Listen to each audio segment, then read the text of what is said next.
Hello everyone, स्वागत है आपका अपने यूट्यूब चैनल एग्ज़ाम सोल में।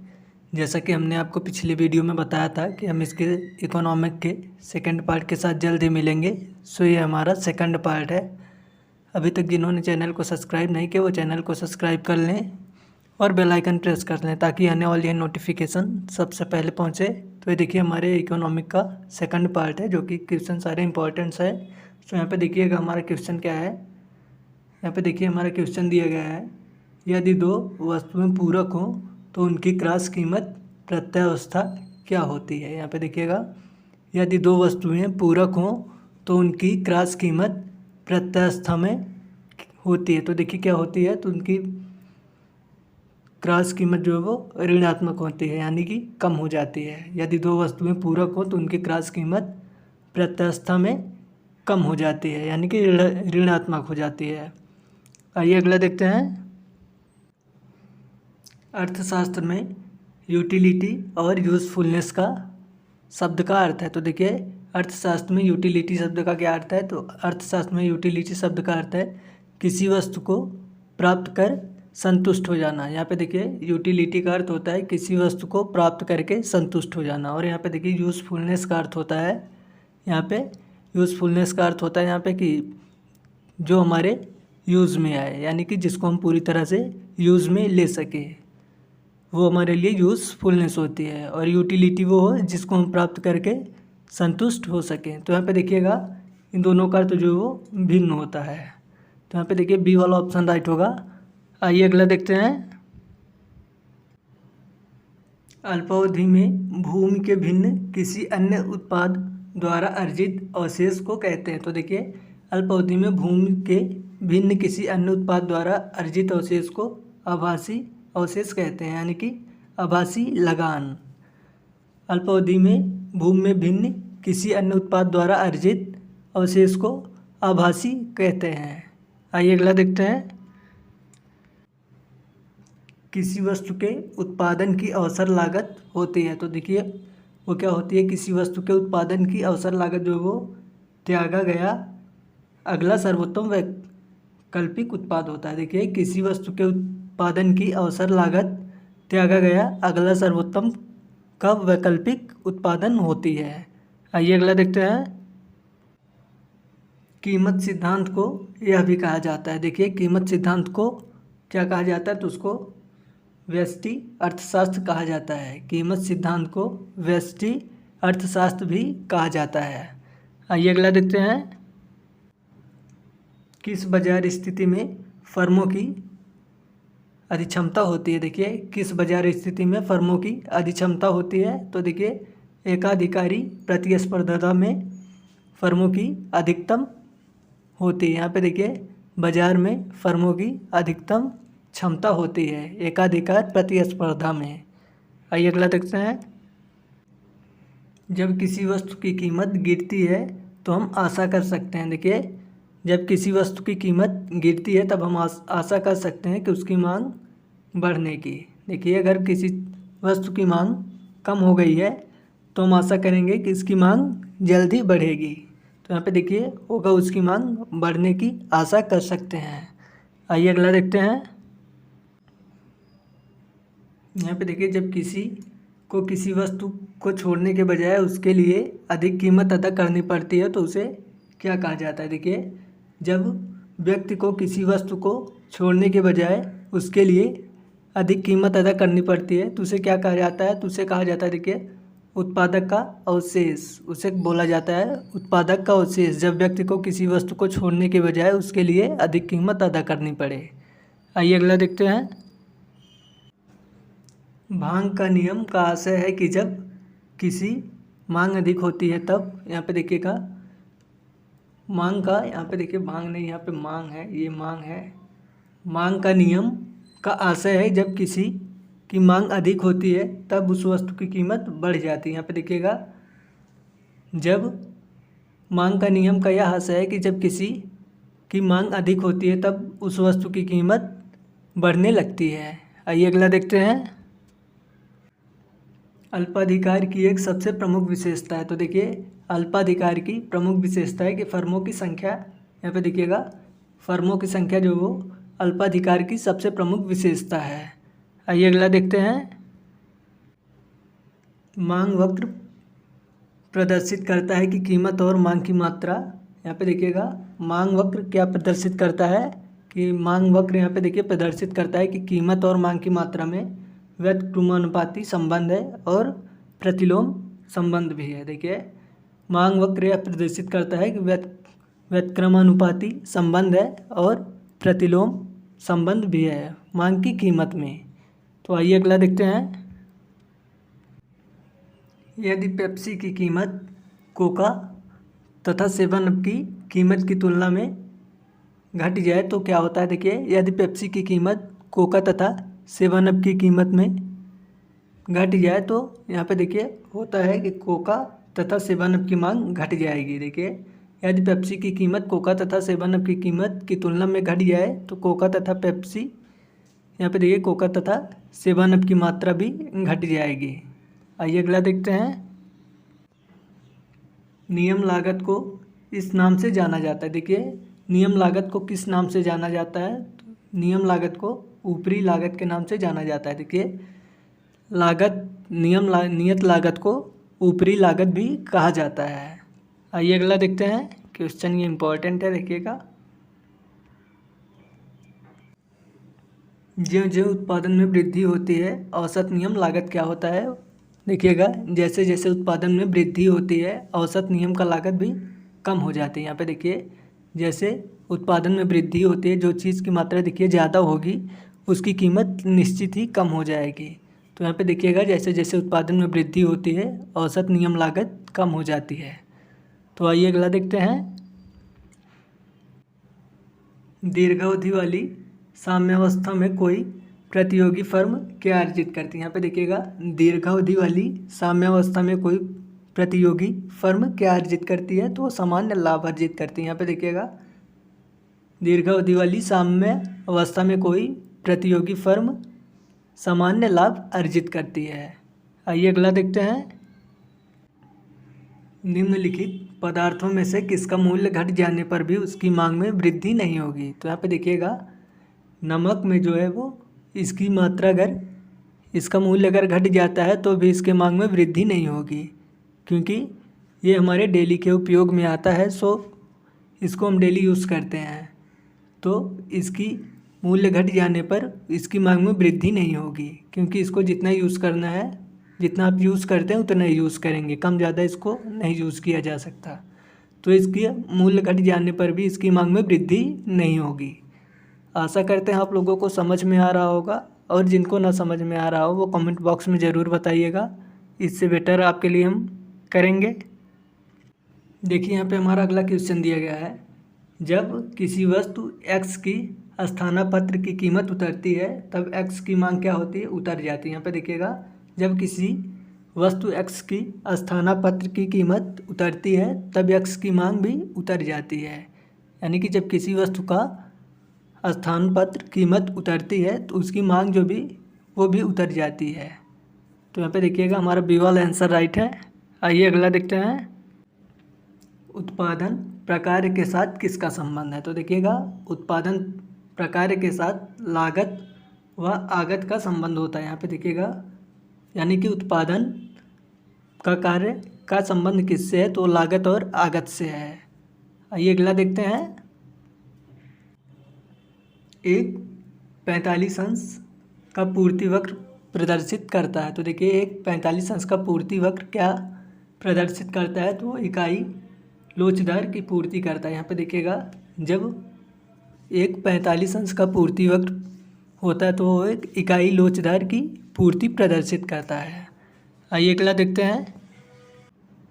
निम्नलिखित में से कौन सा बंधी लागत का उदाहरण नहीं है। तो यहाँ पे देखिए कौन सा बंधी लागत का उदाहरण नहीं है। यहाँ पे देखिए है भूमि का लगान, बीमा प्रभार, मशीन पर ब्याज। तो यहाँ पे देखिएगा कौन सा बंधी लागत का उदाहरण नहीं, तो यहाँ पे देखिएगा उत्पादन में प्रयुक्त कच्चा माल जो है वो बंधी लागत का उदाहरण नहीं होता है। यहाँ पे देखिए उत्पादन में प्रयुक्त कच्चा माल जो होता है वो बंधी लागत का उदाहरण नहीं है। तो आइए अगला देखते हैं। अर्थशास्त्र में बाजार से क्या अभिप्राय है? तो देखिए, अर्थशास्त्र में बाजार से क्या अभिप्राय है, तो उसका अभिप्राय यहाँ पे है प्रतियोगिता की उपस्थिति। देखिए, अर्थशास्त्र में बाजार का अभिप्राय होता है प्रतियोगिता की उपस्थिति। आइए अगला देखते हैं। अर्थशास्त्र का जनक किसे कहा जाता है? देखिएगा, क्वेश्चन इंपॉर्टेंट है ये। देखिए, अर्थशास्त्र का जनक किसे कहा जाता है?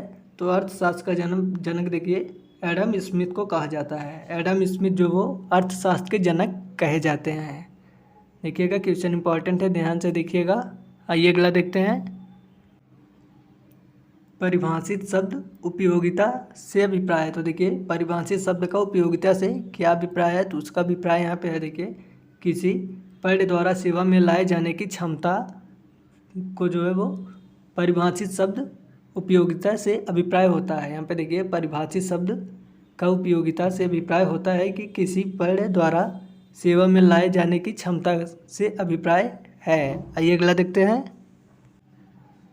मांग अधिक लोचदार तब कही जाती है। देखिए, मांग लोचदार कब कही जाती है? तो मांग लोचदार तब कही जाती है कि जब यहाँ पे देखिए कीमत में कोई परिवर्तन ना हो। यहाँ पे देखिएगा, जब कीमत में कोई परिवर्तन नहीं होता है तब उसे मांग अधिक लोचदार होता है। यहाँ पे देखिए, जब अधिक लोचदार होता है मांग, यहाँ पे जब अधिक लोचदार हो जाती है तब उसे क्या कहा जाता है? तो उसे कहा जाता है जब परिवर्तन में कोई भी बदलाव ना हो। मांग अधिक लोचदार तब होता है जब कीमत में, देखिएगा यहाँ पे है, कीमत से बड़े परिवर्तन में कोई परिवर्तन ना हो। देखिएगा, कीमत में बड़े परिवर्तन होने से कीमत में कोई परिवर्तन ना हो। तो यहाँ पे देखिएगा, आइए अगला देखते हैं।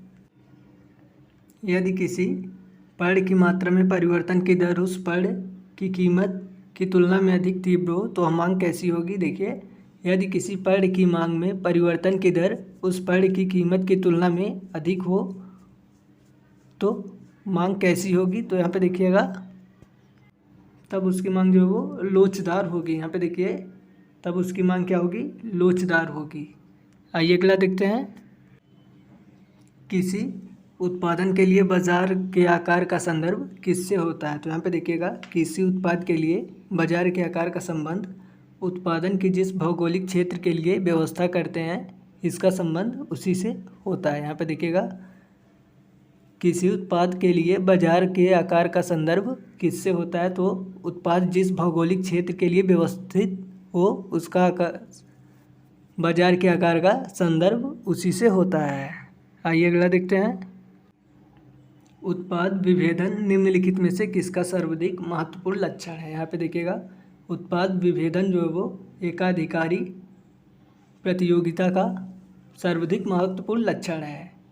तो उत्पाद विभेदन, यहाँ पे देखिए, उत्पाद विभेदन निम्नलिखित में से किसका सर्वाधिक महत्वपूर्ण लक्षण है? तो है एकाधिकारी प्रतियोगिता का। आइए अगला देखते हैं।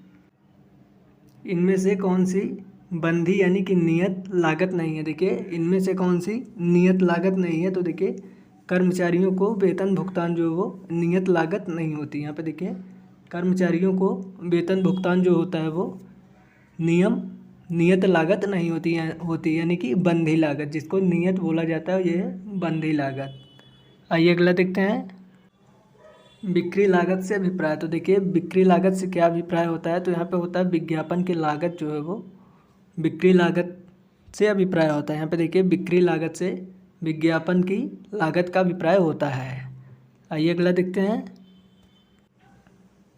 उस स्थिति को क्या कहते हैं जिसमें बहुत सी फर्में एक जैसी माल उत्पाद करती हैं? यहाँ पे देखिएगा, उस स्थिति को क्या कहते हैं जिसमें बहुत सी फर्में एक जैसे माल का उत्पादन करती है? तो वहाँ पे देखिए प्रतियोगिता हो जाती है। जहाँ पे एक ही फर्में, देखिए जहाँ पे एक ही फर्में कई सारे लोग उत्पाद करते हैं तो वहाँ पे उसकी प्रतियोगिता होती है। यहाँ पे देखिए पूर्ण प्रतियोगिता हो जाती है वहाँ पे, जब बहुत सी फर्में एक जैसे माल उत्पादन करने लगती हैं।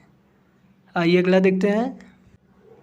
जोखिम अंकन का तात्पर्य है। तो देखिए, जोखिम अंकन क्या है? तो जोखिम अंकन देखिए वो बीमा कराने का कार्य होता है।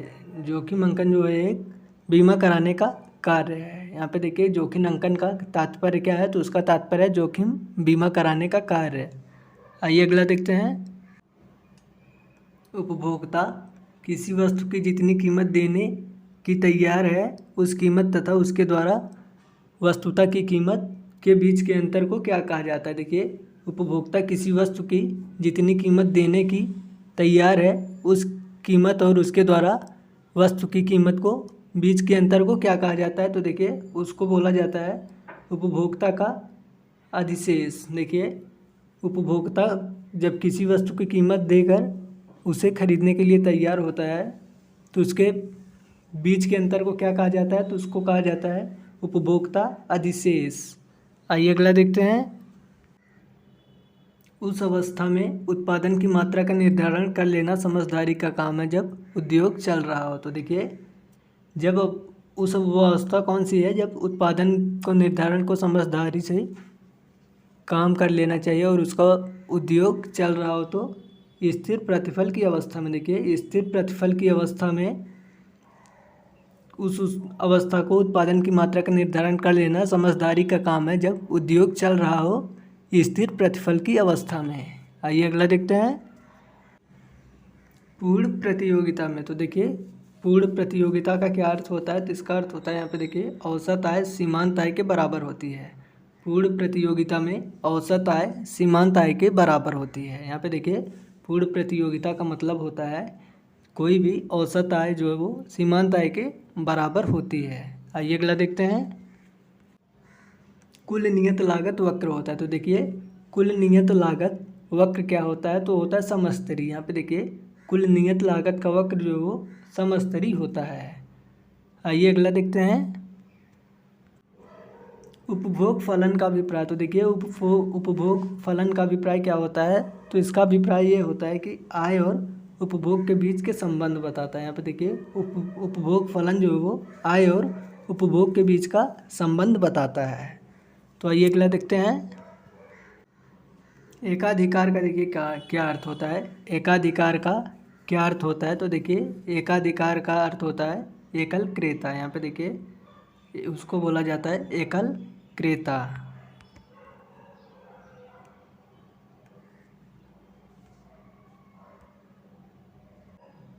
सॉरी देखिएगा उसको बोला जाता है एकल विक्रेता, क्रेता नहीं बोला जाता, उसको एकल विक्रेता बोला जाता है। यहाँ पे देखिएगा एकल क्रेता, यहाँ पे हमारा ऑप्शन है एकल क्रेता, अनेक क्रेता और अनेक विक्रेता। तो यहाँ पे देखिएगा उसको क्या बोला जाता है, एकल क्रेता। तो यहाँ पे देखिए सी वाला आंसर राइट है। आइए अगला देखते हैं। आर्थिक लगान उस स्थिति में नहीं बढ़ता जब किसी घटक यानी कि उत्पादन यूनिट की पूर्ति होती है। यहाँ पे देखिए आर्थिक लगान उस स्थिति में नहीं बढ़ता जब किसी उत्पादक यूनिट की पूर्ति होती है। तब क्या होता है, पूर्णतः लोचदार हो जाता है। देखिए तब पूर्णतः लोचदार हो जाता है। आइए अगला देखते हैं।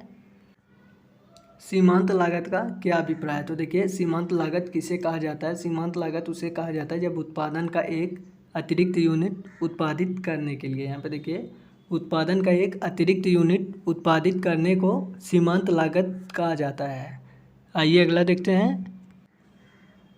नियमित बाजार का लक्ष्य निम्नलिखित में से किस उद्देश्य को प्राप्त करने के लिए विपणन संरचना का विकास करना होता है। यहाँ पे देखिएगा विनियमित बाजारों का लक्ष्य निम्नलिखित में से किस उद्देश्य को प्राप्त करने के लिए विपणन संरचना का विकास करना होता है। तो यहाँ पे देखिएगा उत्पाद और उपभोक्ता के बीच कीमत का विचार कम करना है। यहाँ पे देखिएगा उसका विकास तब होता है जब उत्पादक और उपभोक्ता के बीच कीमत का विस्तार कम करना होता है। आइए अगला देखते हैं। देखिए यहाँ पे निम्नलिखित में से बिक्री लागत क्या होती है, तो देखिए बिक्री लागत क्या होती है, तो बिक्री लागत देखिएगा यहाँ पे विज्ञापन के लागत को जो हो बिक्री लागत यहाँ पे कहा जाता है। देखिएगा विज्ञापन के लागत को बिक्री लागत कहा जाता है। पूर्ण लागत कीमत निर्धारण के अधीन निम्नलिखित में से किसके द्वारा कीमत निर्धारित की जाती है। तो यहाँ पे देखिएगा पूर्ण लागत कीमत निर्धारण औसत लागत में पड़ता जोड़कर। यहाँ पे देखिएगा, पूर्ण लागत कीमत निर्धारण के अधीन निम्नलिखित में से किसके द्वारा कीमत निर्धारित की जाती है? तो औसत लागत से कीमत निर्धारित की जाती है। तो आइए अगला देखते हैं।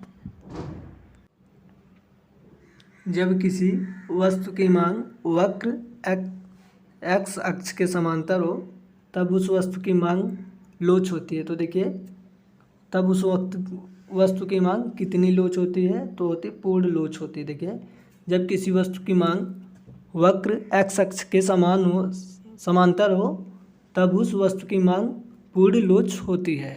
आइए अगला देखते हैं। मांग पैदा करने के लिए ज़रूरत होती है। तो देखिए, मांग पैदा करने के लिए किस चीज़ की ज़रूरत होती है? तो यहाँ पे देखिए दिया गया हमारा उत्पादन की, दाम की, आय की, आयात की। तो देखिए, मांग पैदा करने के लिए सबसे ज़्यादा ज़रूरत होती है उत्पादन की।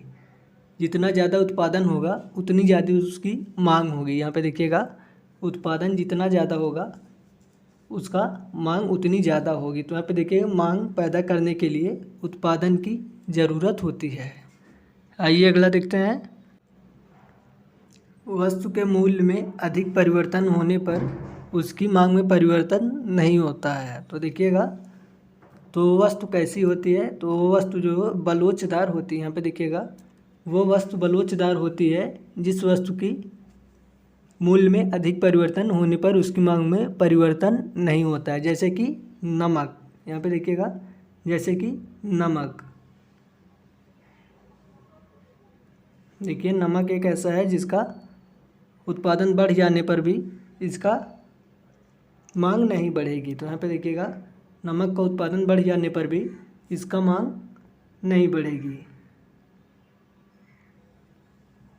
आइए अगला देखते हैं। मांग की एक सामान्य नियम है, मांगी गई मात्रा बढ़ती है। तो देखिए, मांग की एक सामान्य नियम क्या है? उसकी मात्रा कब बढ़ती है? तो देखिए, इसकी मांग उपयोगिता बढ़ाने के लिए साथ होती है। देखिए, उपयोगिता बढ़ने के साथ इसकी मात्रा बढ़ जाती है। तो देखिए, मांग की एक सामान्य नियम है, मांगी गई मात्रा बढ़ती है जब उपयोगिता बढ़ने के साथ इसकी मांग भी बढ़ जाती है। तो आइए अगला देखते हैं। उपभोक्ता प्रभुत्व का अर्थ। देखिए, उपभोक्ता प्रभुत्व का अर्थ होता है उपभोक्ता अपनी आय को अपनी इच्छानुसार व्यय करने के लिए स्वतंत्र होता है। यहाँ पे देखिएगा, उपभोक्ता प्रभुत्व का अर्थ ये होता है कि उपभोक्ता अपनी आय को अपनी इच्छानुसार व्यय करने के लिए स्वतंत्र होता है। यानी कि उपभोक्ता जिसको चाहे अपना उत्पादन दे सकता है, जिसको चाहे ना दे, वो उसकी ऊपर डिपेंड करता है। यानी कि वो स्वतंत्र होता है। उपभोक्ता प्रभुत्व का ये अर्थ होता है कि उपभोक्ता जो है वो स्वतंत्र होता है पूर्ण रूप से। वो चाहे अपना उत्पादन किसी को दे ना दे, वो पूर्ण स्वतंत्र होता है। तो आइए अगला देखते हैं। चीज़ों की मांग में कमी या पूर्ति की वृद्धि होती है। तो देखिएगा, चीज़ों की मांग में कमी या पूर्ति की वृद्धि कब होती है? तब होती है देखिए, जब चीज़ों की कीमत कम हो जाती है। यहाँ पे देखिएगा, जब किसी चीज़ की कीमत कम हो जाती है तो उसकी पूर्ति वृद्धि अधिक होती है। देखिए, जब किसी चीज़ की कीमत कम हो जाती है तब उसकी पूर्ति में वृद्धि नहीं होती। यहाँ पे देखिए, जिस चीज़ की कीमत कम हो जाती है उसकी मांग भी बढ़ जाती है। तो देखिएगा, इसमें वृद्धि नहीं हो पाती। चीज़ों की मांग में कमी या पूर्ति में वृद्धि तब होती है जब चीज़ों की कीमत कम हो जाती है। आइए अगला देखते हैं। एकाधिकारी की सीमांत आय होती है। तो देखिए, एकाधिकारी की सीमांत आय क्या होती है? वो कीमत से कम होती है। यहाँ पे देखिएगा, एकाधिकारी की सीमांत आय की कीमत जो है वो कीमत से कम होती है। तो यहाँ पे देखिएगा हमारा होगा कीमत से कम होती है एकाधिकारी की सीमांत आय। आइए अगला देखते हैं। पूर्ण प्रतियोगिता के अंतर्गत किसी फर्म का मांग वक्र होता है। तो देखिए, किसी पूर्ण प्रतियोगिता के अंतर्गत किसी फर्म का मांग वक्र जो है वो OX अक्ष के क्षैतिज पर होता है। यहाँ पे देखिएगा, पूर्ण प्रतियोगिता के अंतर्गत किसी फर्म की मांग का वक्र जो है वो OX अक्ष पर क्षैतिज होता है। और आशा करता हूँ कि आप लोगों को वीडियो पसंद आ रहा होगा। अगर आपको वीडियो में प्रॉब्लम हो रही है तो आप कमेंट बॉक्स में ज़रूर बताइएगा, ताकि इससे बेटर आपके लिए हम कर सकें। सो ये ज़रूर बताइएगा कि वीडियो आपके लिए कितना यूज़फुल हो रहा है, कितना नहीं हो रहा है। ये कमेंट बॉक्स में ज़रूर बताइएगा, ताकि हमें समझ में आए, हम आपके लिए बेटर कर सकें। मिलते हैं नेक्स्ट वीडियो में। Good luck.